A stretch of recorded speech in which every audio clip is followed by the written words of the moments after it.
everyone in that room. Is that right? Something like that, right? Yeah, sure, yeah. I said hug, but I can get a little tongue in there. Slap the tip. Totally. Hi, welcome. Have you met us? Hello. Yeah, they have. Okay, is there anybody under the age of 18 in here? Sorry. Yeah, I don't do a swear jar because I'd be broke, but I'm willing to pay for your therapy. Backstage, we do have a bet with we have like a drinking game every time you swear. Go away now. Bye. Bye. You know what I said? You were on stage, and I said to Kim Rose, I went, damn, Jason Mans is cute. I am embarrassed and I'm going to run away now. I literally said that. I was like, hey, what's up, boy? What's up, you guys?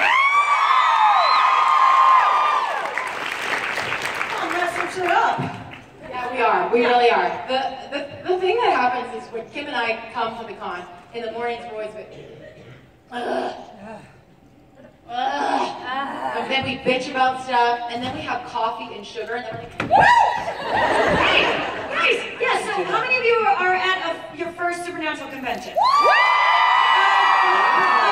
well, yeah, great. Let's pop your cherry then, thank you.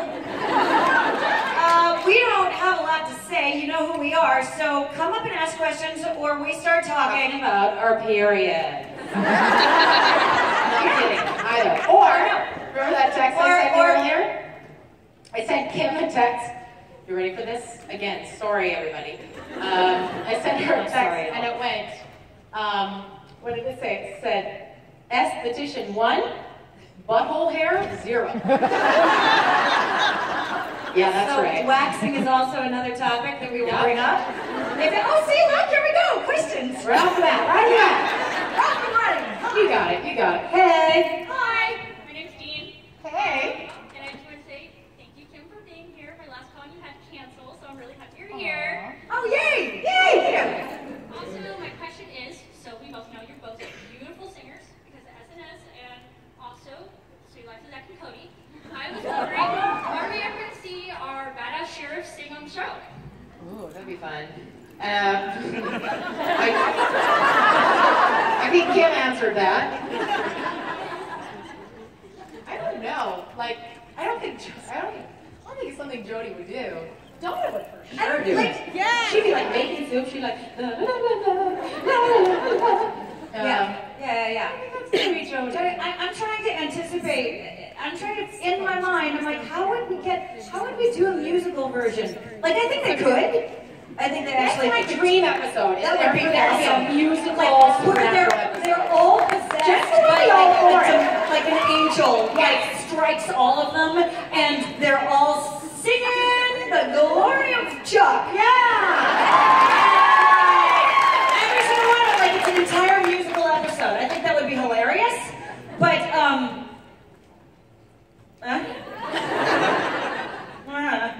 no plans in the future. Definitely no plans. Right now. But thank you. I could improvise something. Yeah. Do you know what? I'm going to try to throw it in my next episode. Thank you. In there. Thank you, Dean. Steve! Hi, Steve! Hi, Steve. Steve. Hi, I'm Steve, and Oh, sorry. That's Steve. He's wayward as fuck and he likes goats. He's a badass musician. So clearly a friend of mine. I wanted to know if you're still keeping bad fangirls and bad fanboys in your dungeon. You know, here's the thing about my dungeon. I keep everybody in my dungeon, but the door's open. They can leave when they want. Yeah, nobody wants to leave. Surprisingly, there's more in there now than there were before. That's right. You're like, guys, there's a super rad club. All our people are there. For light, discipline, and donuts. Light, discipline, and donuts. I don't know why I'm not there right now. Did we have any donuts? Just kidding. It's funny because I brought her a whip about 10 minutes ago. And like a year ago at this time, you were putting me in my first corset. It's true. We are meant for each other. Yeah. So good. It's so good. Sorry. She's gonna keep laughing about this the whole panel. I know. I'll just keep going with dungeon references. Yes. Hi, I'm Heather. I love you guys very much. We love you too. My question is, if you had to get any kind of tattoo that is supernatural related, what would you get? A donut.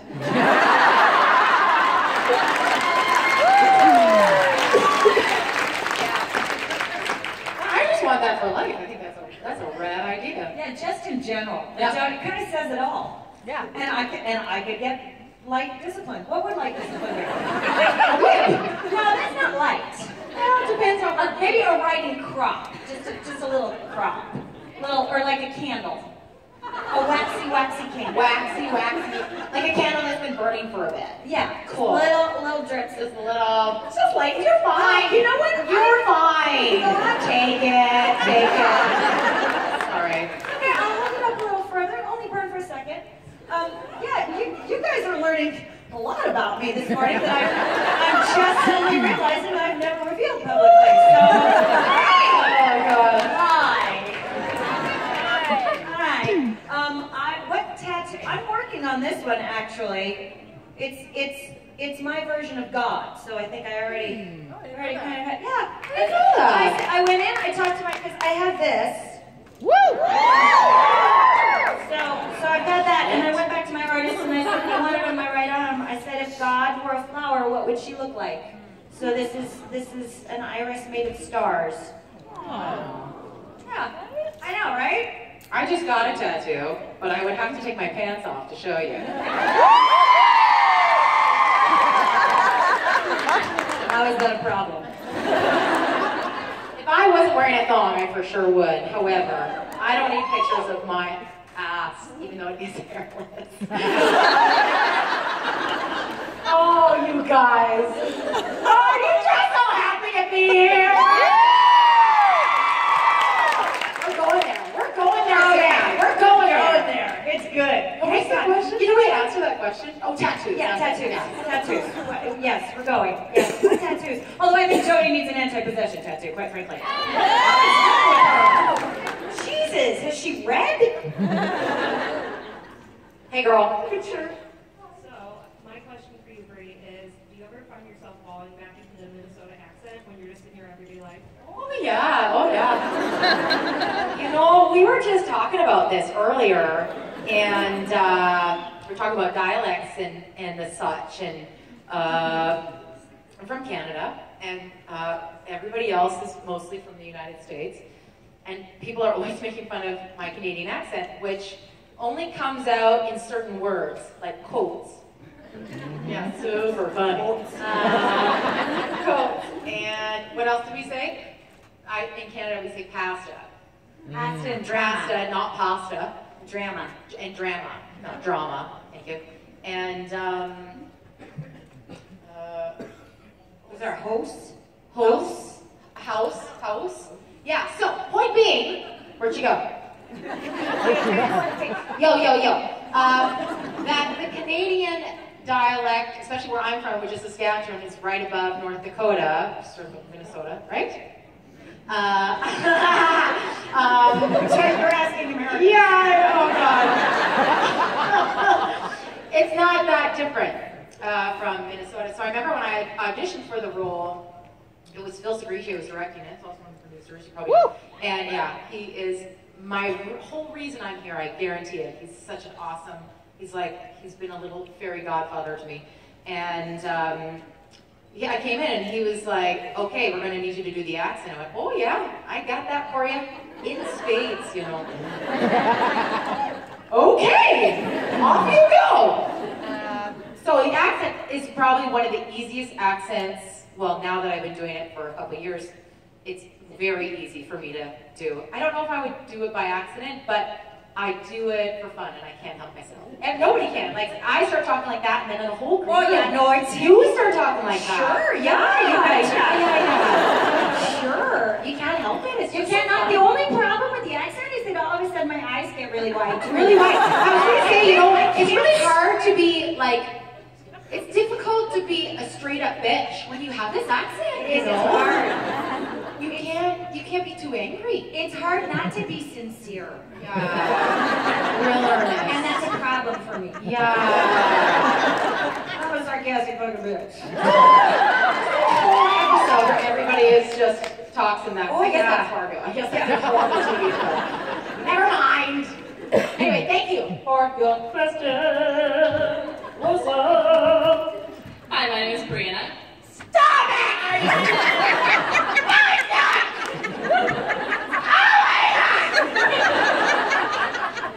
I'm not kidding you. 15 minutes ago, she was like, I don't think I can do this one now. I gotta say, Listen, I had tequila last night. But no, you guys always make me get it up.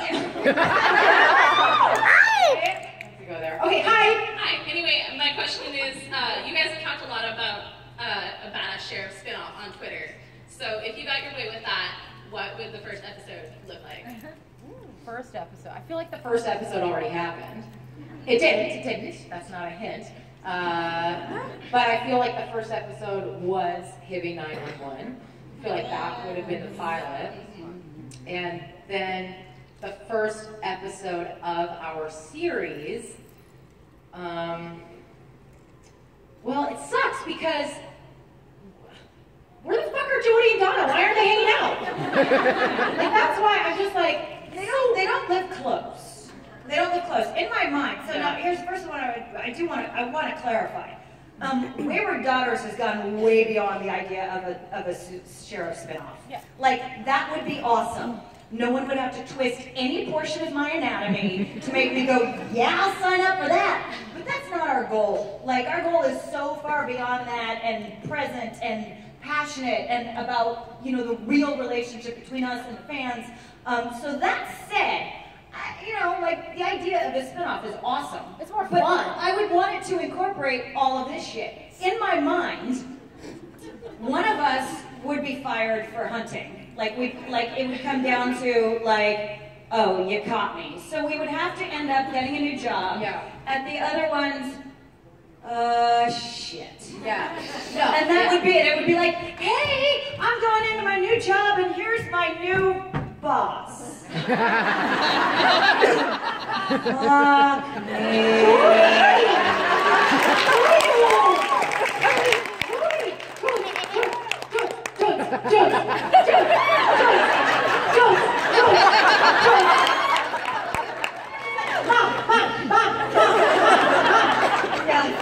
And she's my boss. Yeah. I would love it. Yeah, and that's my boss. So, and it would go. I would love the idea that it would be, especially the first episode, would be really centered around their relationship. Yeah, that'd be great. A relationship to do with it. Yeah. Anyway, it's great. I'll keep dreaming. Let's all keep dreaming. But in the meantime, keep doing what you're doing because that's a bigger deal. The Wayward Daughter stuff, what you guys are doing with Wayward as Fuck, with Ben, the Wayward Daughter stuff is so much cooler to us than a TV show. A TV show will come and go. What you guys are doing is changing lives, and that's way better. Yeah.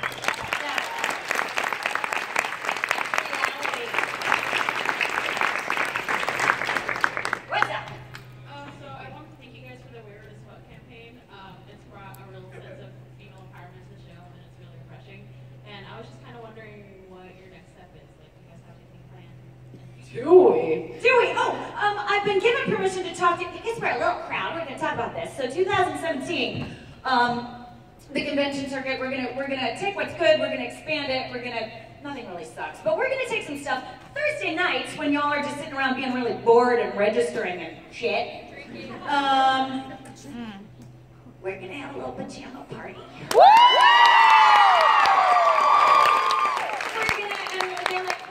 Do you want it to be like some tables? And we're like, fuck tables! No tables! No tables! Blankets, pajamas. And pizza, and a television, and nail polish. Because we want to make this more proactive. We want people to know each other. Yeah. And we want you guys to know us. We want this to be, like, again, this is fun, this is a party, this is a good time. And we love each other. And we think you all would like each other if you actually got to spend some fucking time with each other. So yeah, we're gonna have like a good chunk. We're not talking like a 45-minute in-grid. Like 3 hours of sitting around where we can just hang out and be wayward as fuck and watch TV and discuss why pineapple does not belong on pizza. Why would you do that? Don't. Pineapple is awesome. Pizza is awesome. You put them together and I want to hurt someone. Why? So yeah, because I feel like we love doing the meet and greets. We love doing them because it gives us an opportunity to talk about maybe things that are strangely we wouldn't talk about in the panel. I know there are things. Crazy. Yeah, just to, talk about things that are really on your mind. It gives us more because we always get really into it, and then they're like, okay, it's time for photos. We're like, damn it! Just talking about how much I hate that fucking thing. Well, or also, like the other great thing that I find is getting to listen to people that I admire and like and wouldn't know otherwise. It's like, oh, we all have things to contribute. So a pajama party we thought would be wayward, and let's be girly. Let's take back girly. Let's have a pajama party. Let's do our hair if we want to. Let's do our nails if we want to. Let's just be fucking girls, man. Woo! And by the way, that is not a gender-specific term. Absolutely not. My husband was the first one that was like, I want to go to the pajama party. He thinks we're so funny. Okay. We should have him. I know, we totally should. Vancouver, he can cook. Oh my God! Jose, we have plans for you. Poor guy, he's not on Twitter, luckily. Really? Did we go there? Yes, we did. We went over there. Hey, you had a question? Yeah. Hi, I'm Aiden, and I have a question for Kim. Could you see Jody in the future possibly taking in any more kids? Oh my God, Jody's turned into like 101 Dalmatians at this point. It's exponential. Like once you have 2 in the house, you might as well have 12. Fuck, I can't hear. Especially those 2. Exactly. As soon as there's more of them than there are of me, bring it. Whatever. There's the salt. There's the lighter. Box of wine. Box of pizza. Remote control. I'll be in my room. Episode on its own. I love it. Coping. Yeah, well, I love that a lot. I can't stop you from hunting, but I can do my damnedest to make sure you don't die while you're doing it. That's it. That's parenting. Yeah. In a nutshell. Jody's just resigned at this point. She's not like the Earth Mother, like, oh, I have nothing but unconditional love for all of it. She's just like. I'm gonna be honest, nobody else is gonna take you, so come on. But like, she says it with love, but that's the way she loves. Yeah, that's how she loves. She gives her, I think, ooh, I just felt a feeling. I just felt a feeling. I think when her son and husband died, that optimistic love died with them. Yeah. I think the idea, like, you can only love once without being aware that it will fucking destroy you. So she got fucking destroyed. And now she chooses to love again. But there is the awareness of, I may see you dead someday. I'm gonna do this anyway. But that's the energy, right? Which is, so there's so much strength in saying, yeah, come into my home. I know what it means now. I'm not an idiot. I know the risk I take by choosing to love you. Come in anyway. I fucking love that. For her to do it with any like, hey, come on in, I have enough love for everyone, would be a lie. Because she knows what this means. Yeah. So now she's like, this could really suck. Come on, let's do it. Yeah. She's a tough motherfucker. Yeah. You don't have to be, that's the thing, is that you don't have to be tough as in like, I can beat the shit out of somebody. Sometimes being tough is a bit, I know this is gonna kill me on the inside and I'm gonna do it anyway. Yeah. That's strength, man. I like that. Good question. Thank you. Hi.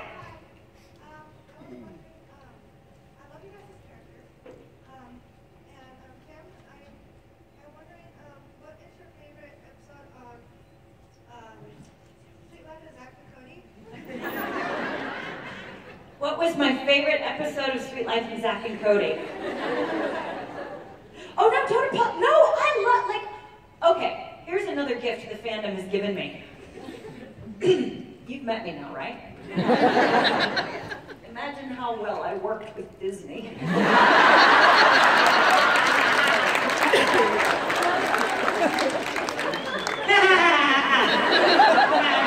Now, fortunately, everybody on the floor, everybody I actually worked with on a daily basis, fucking awesome. I loved everybody. But yeah, this, like the first time they were like, we may need to put a swear jar on the floor. I was like, oh, this is gonna go well. You're gonna be fucking rich.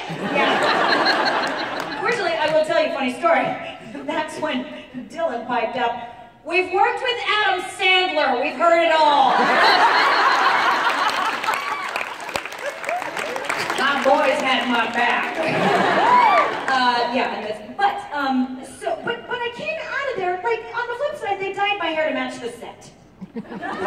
They seriously brought color swatches in and said, we want a blonde somewhere in this tone range. So that I would match the set. Why? So I would blend into the background! That's because you stand out too much, Rose. That's what it was. So that's everything I took away from Sweet Life, Zach and Cody. And then I get here and I meet all y'all. And like, y'all are the right age to be people now. And you love this show. And I'm like, and it's forcing me to reevaluate my experience and my relationship with it. So now, all of that shit aside, I actually love the fact that I did that show. Because it's like, oh, you guys. Yeah, you can compare and contrast now. Yeah. So Sometimes it's good to know when you're miserable, because then you know what it feels like when you're not miserable. Or what you didn't know what you had when you had it. Like, it was also really nice to have a paycheck. True. But it was, and when I took a lot of shit personally that I didn't need to take personally, and that would have helped my ass a lot to be happy. Hello, lesson, sorry. What was my favorite episode to shoot? I think probably the musical version. Yeah. It was crazy. It was still 2 in the morning, but it was mayhem. It was awesome. My least favorite episode to shoot was the one where I got pies thrown in my face because they had to go back and pick up coverage of me with pie on me, but they had to shoot the kids out first because of timing, so I ended up sitting in rancid whipped cream for 8 hours. It's just as sexy as you think! Glamour! The Hollywood life! Never again suggest whipped cream as a sex toy with me. Yeah, not for everybody, but that applies to it. Yeah. You're right on that. You never know. Never know. Don't. Hey, want to be? No, I don't want any whipped cream with that. I have PTSD from that. Hi, I'm Michelle. My question is, what is your favorite part of your roles? Favorite part of playing our characters? I love that Donna gets to be funny. I know that there aren't a ton of characters on that show that are considered comedic characters. And, you know, the episodes that I've done, they've really given her both. They've given her dramatic, you know, stories that I can play out, but also I can play her a little bit over the top. And that's really fun for me. I feel really lucky that I get to do that, because I honestly don't know that I would be able to not do that. I don't know that I could play her really honestly, and it goes back to the accent thing. I don't know if I could play her like really grounded and truthful, but yeah, you know, just I got something to tell you. Actually, still funny. Still funny. How about you? Yeah, I think we already talked about it. That's my favorite thing, is her strength. Her willingness to hurt even though she's been hurt. Yeah. I love that. Yeah, man. Yeah. And the fact she doesn't try to be anything she's not. She's not like, you know, she's not trying to cultivate a relationship with bitch. She's just her. And like, That's true, yeah. you know, show up, don't show up. Like, they're the boys. She'll tell you if something Shit, I love sucks. you. Let's go. Yeah. It's kind of comforting to be friends with somebody who tells you when something sucks. You're like, cool, I never have to be nervous that you're not telling me something, right? That's why Donna and Jody are such good friends, right? Yes. Hi. Hi, this question is actually for Kim. Okay, she actually adds to them anyway, so occasionally I'm like, I don't know what I can answer it. Well, I'm new to the Welcome. I've been watching Welcome. seasons over the summer to bring my daughter here for her birthday. In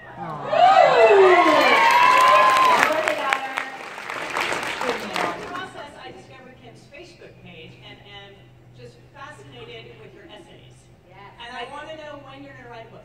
Okay, wait, my Facebook page or my blog? The blog is hidden. Most people don't know about that. That goes way back. Everybody's Googling it right now. People that actually writes the essays on the actually Kim Rhodes Facebook page. Yes, yeah, that's an unbelievable writer. Okay, so the actually Kim Rhodes stuff started when Tumblr started, when we were doing the Wayward Daughter shirt stuff, and they were like, Twitter alone. Tumblr. Well, not, yeah, you get your ass on social media, Kim. And I'm like, I'm old. Yeah, Kim was like, I don't know, there's kids on my lawn. I don't like, just bust out 17 essays in one day. I have always been a writer. My dad used to regret the fact that I became an actor only for the fact that it made me quit writing.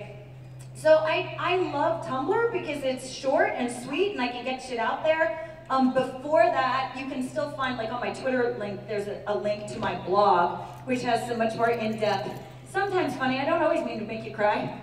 Always. Sometimes it just happens. But there's some funny shit on there. I like writing.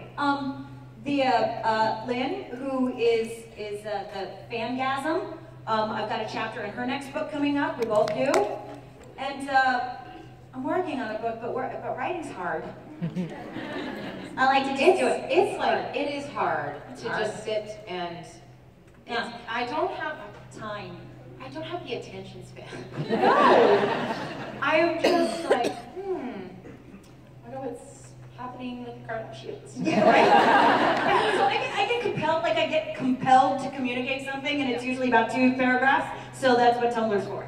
But you can haul out, it's so funny because our friend who runs Creation Stands will be like, can you guys just write like a little something for this? And Kim will be like, do you want me to do it? I'll be like, yes, I want you to do it. She'll be like, cool. Give me 30 seconds. And I'll be like, blah, and I will have laughed and cried and gone on vacation. Felt like a new person at the end. It's genius. It's genius. Thank you for that. Thank you for that. I'm glad you enjoy it because it's completely one of the few things I do utterly for myself.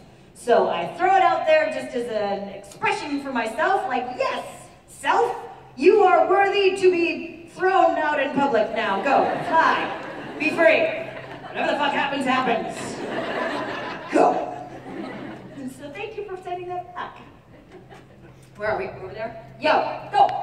Hi, my name is Dana, and I was wondering if you could impersonate each other's characters. Did we do that already? Oh, I already did that. Yeah, sure. Oh, okay. Yeah, okay. All right. Jodio. No, you've got something in your teeth. There's something in your teeth. I'll get it. Hold on. Is it gone? I didn't ask you to get it in the first place. Sorry. What you doing? Listen, I'm going to put my gun together.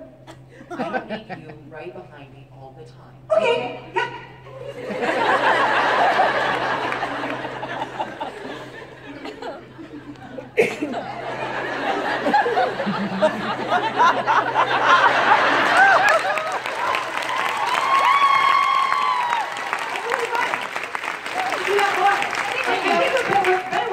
I think that's actually the physical, totally!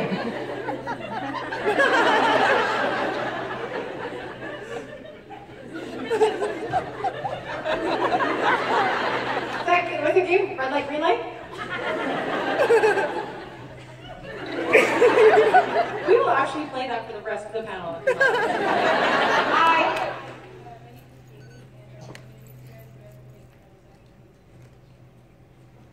I heard Jamie. You would never make a Zach and Cody reference on the show. Oh, you know what's funny? Wait. Oh. I need to be center stage. Got it. Because I've gotten this question a lot. They don't let me say things I want to say. I have to say the words that are on the page. So it's not up to me. I would totally walk in and be like, all right, Zach, Cody, what the fuck? And all of that would be edited. Bloopers, though. Bloopers. Let's see what I can do. I'll see if I can work it into a blooper reel at some point. I know that Cole is actually shooting in Vancouver. Oh, right, he's shooting Riverdale. Yeah, he's shooting Riverdale. I can stalk him and get him to actually come into set at some point. And just have Jody walk in and be like, Sam, Dean, Cody.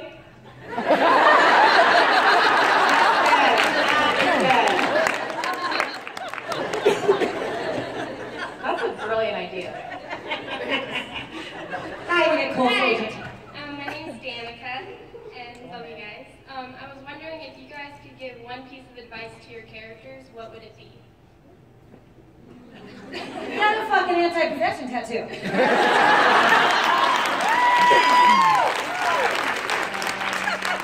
Almost went horribly wrong. Mine would probably be like, girl, eat the fucking donut, live your life. Don't worry about that shit. Don't worry about the Dougs either. You got shit to do. I love Donna. I love the character. I love when I first started playing her that I got to visit those places that I certainly lived in, you know, in my teens and in my 20s of being insecure about my body, being sad about not feeling loved. And I don't feel those things anymore currently. And it's a very freeing place to be, and it was awesome to be able to play her from the other side. But that being said, is that I want things for her because I see Donna as like the old Brianna a little bit. Oh. I know, right? I know. Yeah. So now Brianna wants things for Donna, and. Yeah, I'd be like, go, and that's what I say to you all. Live your life. Be kind to your life. I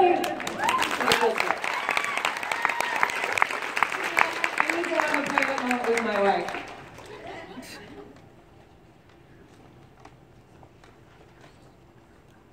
Okay. We'll tell you what it is later.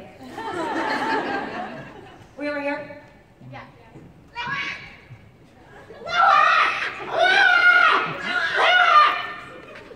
We know her too.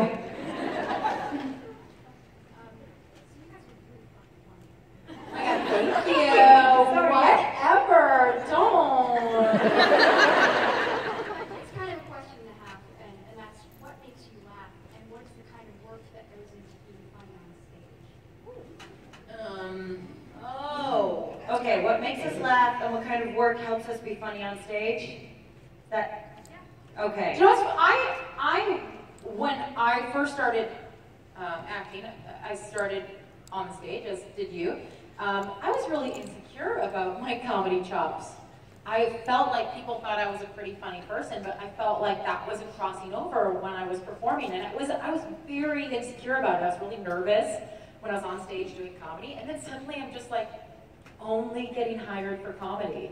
And I feel like that even now. I mean, Vancouver shoots a lot of science fiction stuff, and science fiction is awesome, but it's funny that I have like found the one comedic role in Vancouver. So I feel like that took a while to get to it, and I think comedy for me is being comfortable. I do a lot of improv, and the more comfortable you are on stage and in your body, the better improviser you are, because you're not overthinking things. And I feel like comedy is when you say what your instincts, what you're feeling in the moment without overthinking things. And I think it's the same thing for, what was the first part of that question? What makes you laugh? Yes, same thing for what makes me laugh, is when people say something you're not expecting, right? I can't say like, oh, I like it when, you know, people tell a good fart joke. I love a good fart joke. Let's be clear about that.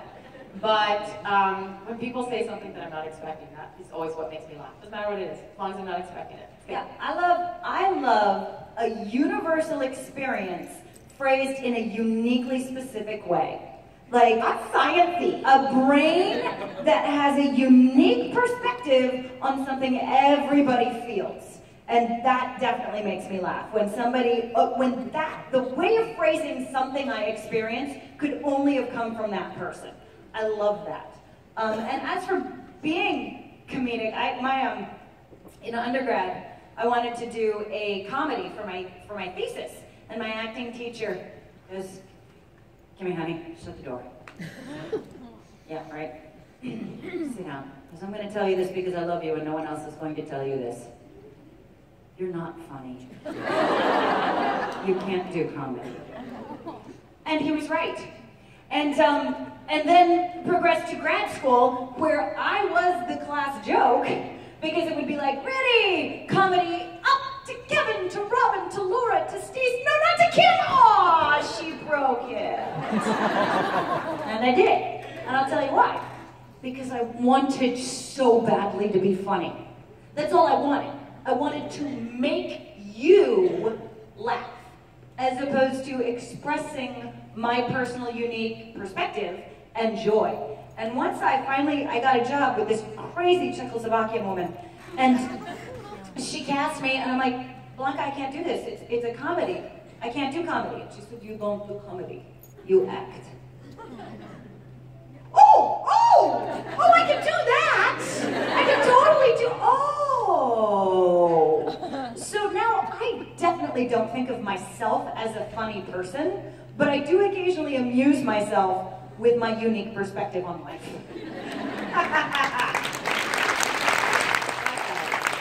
I also initially used comedy when I was in high school to cover up pain. So I remember when I was in grade 9, and I moved, into a new city and had to start a new high school, and I was very, very overweight when I was in high school. And I was really insecure, I was really nervous, and I remember them having to call your name out in front of the whole school, and you had to walk up and like take a thing in front of the gymnasium for the whole school. And I was just like, I was like for sure the biggest girl in school and was really nervous about it. And I remember having this conversation with myself in my head going, they're gonna laugh at you. Make them laugh with you first. And so I remember they read my name and I walked up and I went, and they laughed, and some of them laughed at me, some of them laughed with me. But I remember that being the moment where I think I became funny. I mean, I feel like comedy is a bit in your bones, you got it or you don't. But like you said, it's a natural defense mechanism. Yeah, it's absolutely a defense mechanism. Yeah, even I go into auditions, and if I'm nervous, I will for sure be like, "Hey, I'm gonna put on a skirt for you." Like, okay, thank you. You can go. Yeah, no, I think, comedy is such a funny thing because it's close to my heart for many, many, many reasons. Thanks, Laura! Thank you! Hi, I'm Tammy. I was thinking, like, what would an episode be like if you guys had body swaps with Sam and Dean? I was looking myself in the mirror. I was gonna say, it would be a boring episode for you all. Because not much would leave the room.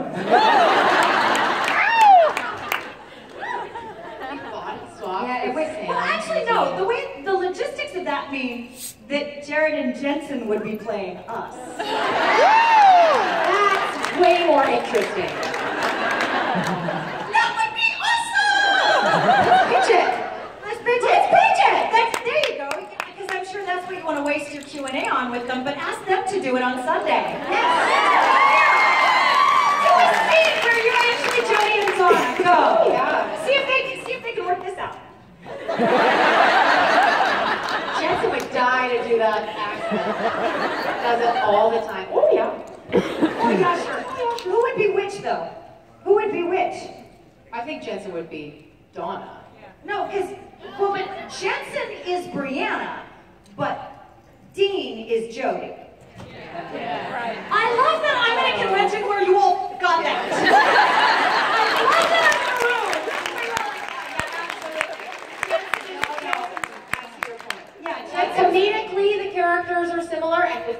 stuff, but with the hurty stuff. Yeah. You're right. You're right. Yeah. Hurty stuff. You like that? The gruffy defensive stuff. Yeah, I think. All right, you guys have a mission. Okay. Everybody got a job to do on Sunday. Yeah. Write that scene. Yo, girl. Hello. My name's Nicole. Hi, Nicole. This question's for Kim. Sorry. Are you? That's better. Okay, I was wondering, from Jody's perspective, how she feels about Mary and how her dynamic with boys might change with this. Oh, well now, did you see the last episode before I go into, okay. So it is, now this is where being human comes into play with being an actor. Sam Smith has actually been one of my dear friends for over a decade. And this was the first time we got to be on stage on any kind of screen together. So my exuberance, the exuberance that Jody had to Mary's presence was affected by Kim's exuberance for Sam being there and her friend Brianna hiding off camera, sitting on the stairs while we were shooting that. And it just got me a little, whoop. But I think that Jody has never tried to be the boy's mother. She has never been like, oh, come on, you need a mother figure, because that's not how she rolls. And she had a child, she has children, she doesn't need more. But she's present as a mother. Like, I'm a mom.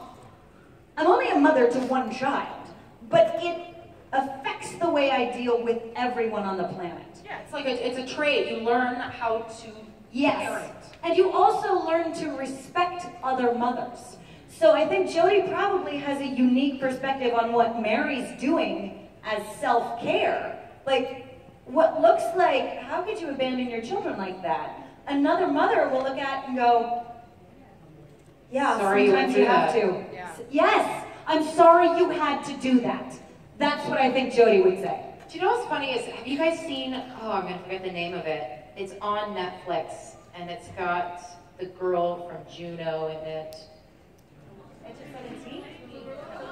Tallulah. Tallulah?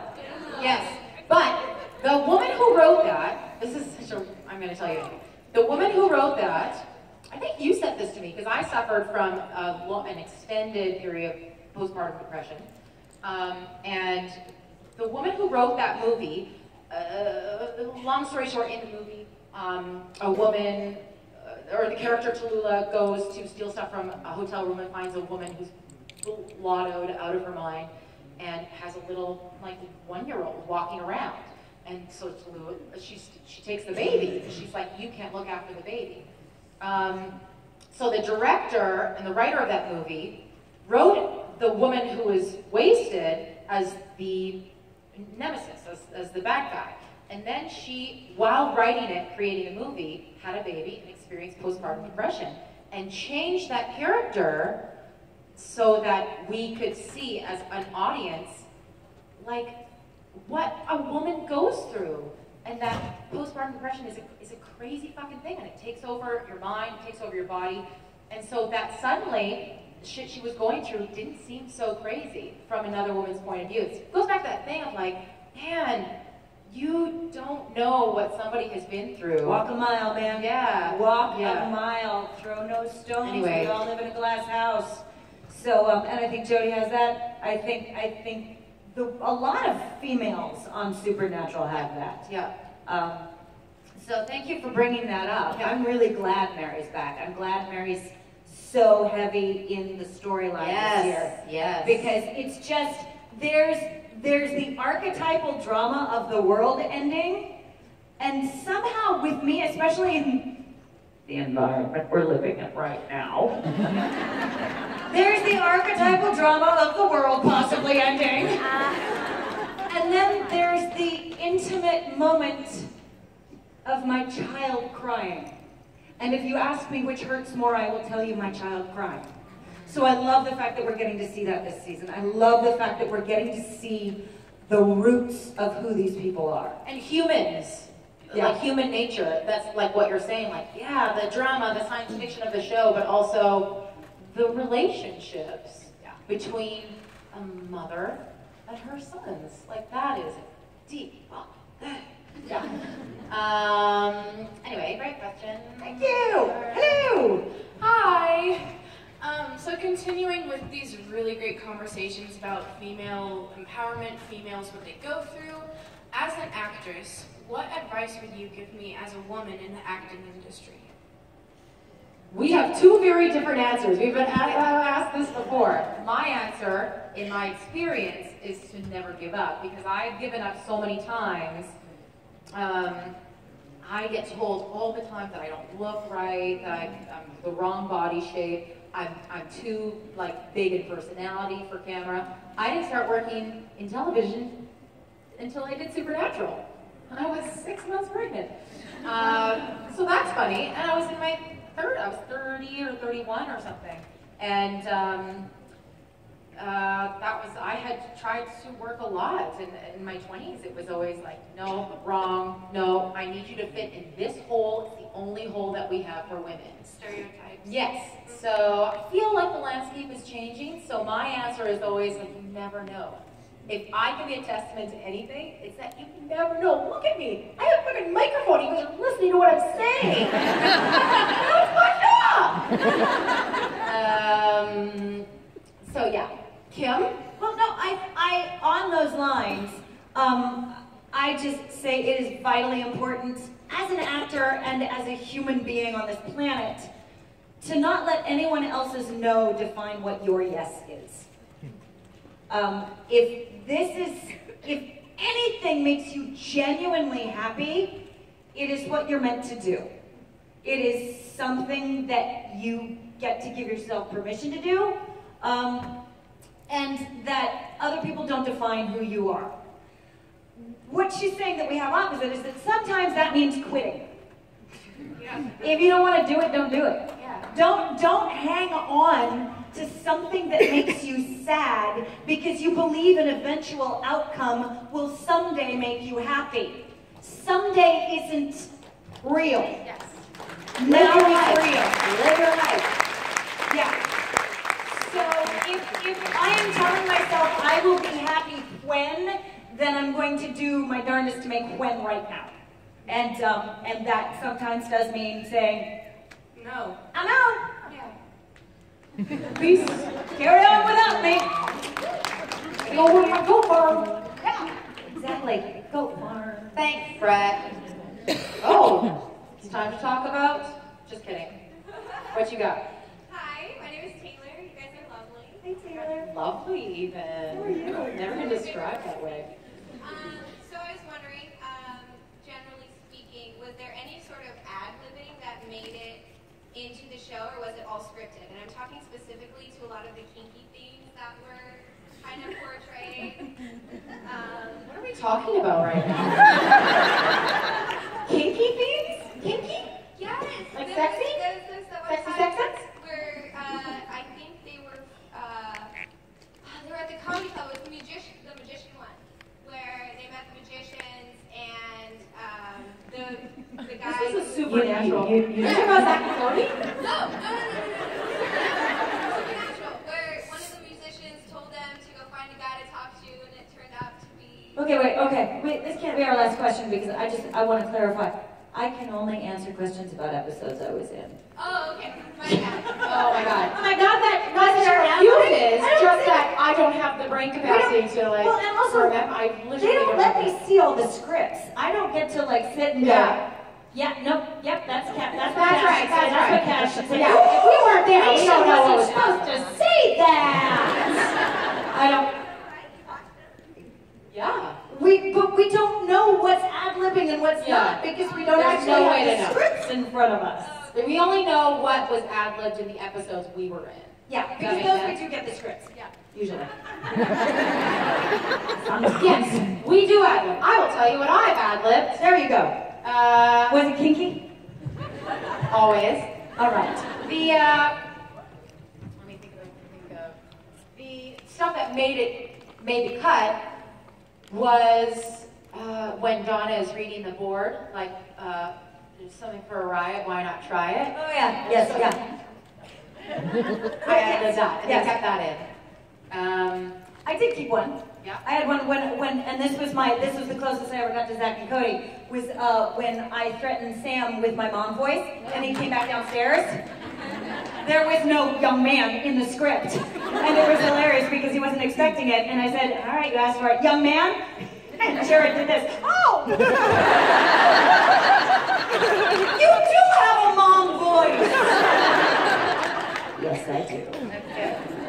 That's good. Thank you. Yo. Hi. My name's Karis. Hi, Karis. So I've had a really rough year, and I've started creating what I call my wayward as fuck music list. Cool. Really powerful songs. I love that. If you guys have a song that you're having a really bad day, that if you put that on, you just kind of feel like a badass. I totally do. Oh.